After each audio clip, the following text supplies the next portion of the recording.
I hadn't played cricket in a long time, so when I finally came out to bat that day, I was a little nervous. On top of that, the guy bowling to me was Swarup from our village. The other team had scored so many runs that if we even got half of it, we'd basically call it a win. Right beside me was Richo, my little cousin's sister. Instead of cheering for me, she kept making snarky comments. She's only 7, doesn't understand cricket at all, but she does know that if she keeps distracting me, I'll end up giving up the bat. And don't think this was some big tournament. It wasn't even a proper village match. We were playing in my uncle's yard, and the only spectator was, of course, Richu. Anyway, Swarup bowled. I swung with my eyes half closed, and somehow the ball went for a 4.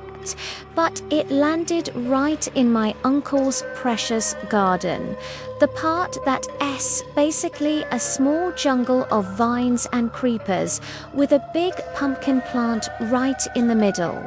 We all went to look for the ball, but finding it in that mini forest was nearly impossible.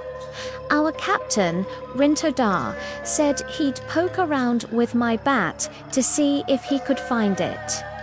But my cousin Mangoldami, uncle's son, said, "Sure, look for it. But if you break even one leaf from the pumpkin plant, you're paying a 50 rupee fine." Rintodar backed off immediately. So the game ended right there, and we all headed home. Before leaving, Swarup said, if the match continued, you wouldn't have won anyway. I didn't reply, knew he was right. I barely get to play these days. I only play when I visit the village. I live with my parents in the nearby town. Here in the village stay my uncle and my aunt's families, and whenever I come during festivals like this time for Kali Puja, I stay with my uncle. Even though I don't come often, I have lots of friends here.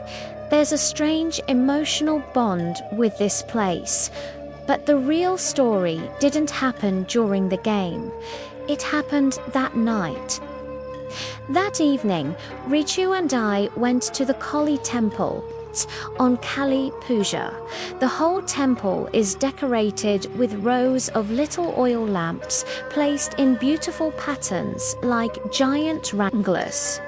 Kids run around lighting the wicks with candles while the adults arrange everything. If any lamp went out, the kids raced to light it again. It was fun to watch. Richu was helping the kids while I chatted with the adults. Suddenly, there was some commotion nearby. The adults rushed over to check, and the kids were told to keep an eye on the lamps so they wouldn't go out. The kids loved the responsibility and got even more busy. When we reached the house where the noise was coming from, we heard something heartbreaking. A small boy living in that house suddenly had trouble breathing. By the time his parents tried to arrange a vehicle to take him to the town hospital, he died. The village doctor had already said he couldn't do anything, and they needed to rush the boy to town. But the only vehicle in the village had gone to another village. Before it came back, the child was gone. What hit even harder was learning that the boy had a sister almost the same age as Rituand. She was at the temple lighting lamps, not knowing her brother had died. Their parents were crying. They were a poor family. The father was a daily wage laborer. The girl came running home soon after, crying her heart out. She kept saying, "Wake up, little brother. I bought a new dress and toys for you for photo tomorrow." I couldn't take it anymore. I walked away with Ritu. Later that night, during dinner, my uncle said they had buried the boy somewhere in the forest. Because he wasn't yet 5, they couldn't cremate him according to the custom. And if they buried him in the cremation grounds, people might get scared.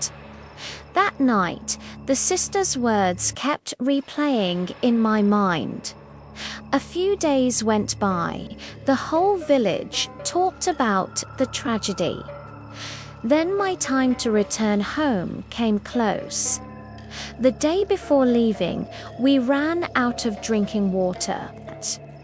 The village well wasn't safe to drink from, so we always brought drinking water from a nearby village.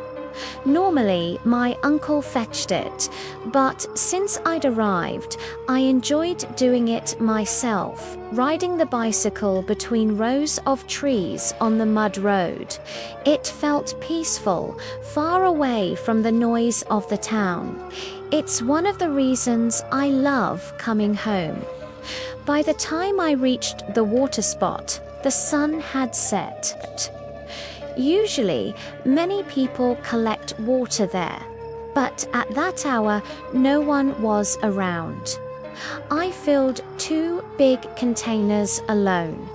My uncle hadn't returned from work yet, and Ritu had gone out to play, so I had no choice. I strapped the containers onto the bicycle and started riding back. The bicycle had a front light, so I could see the path clearly. There aren't any tigers or bears in the local forest, just foxes and rabbits, and sometimes elephants, but not at that time of year. Suddenly, in the dim light ahead, I saw something on the road. First, I thought it was a fox, but as I got closer, I realized it was a little boy. The village wasn't too far, but not that close either. I thought he must be with someone, so I asked, "What are you doing here alone?" He said, "I'm waiting for my mum." I asked, "Where is your mum?" He said, "At home, please tell her not to be sad." "I'll come back soon," I said. "Which village do you live in?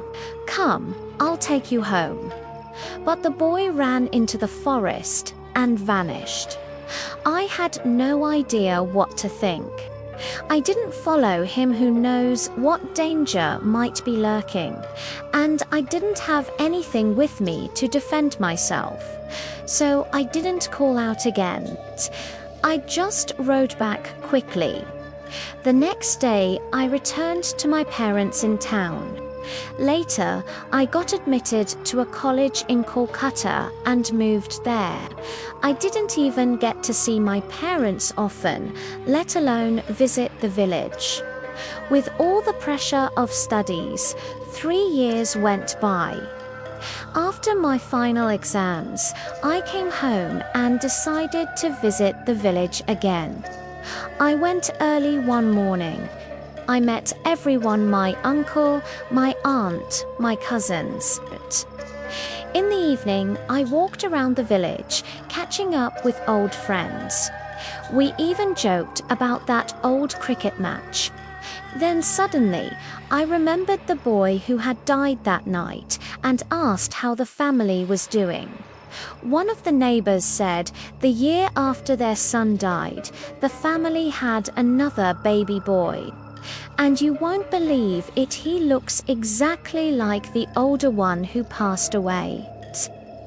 The moment I heard that, the memory hit me hard.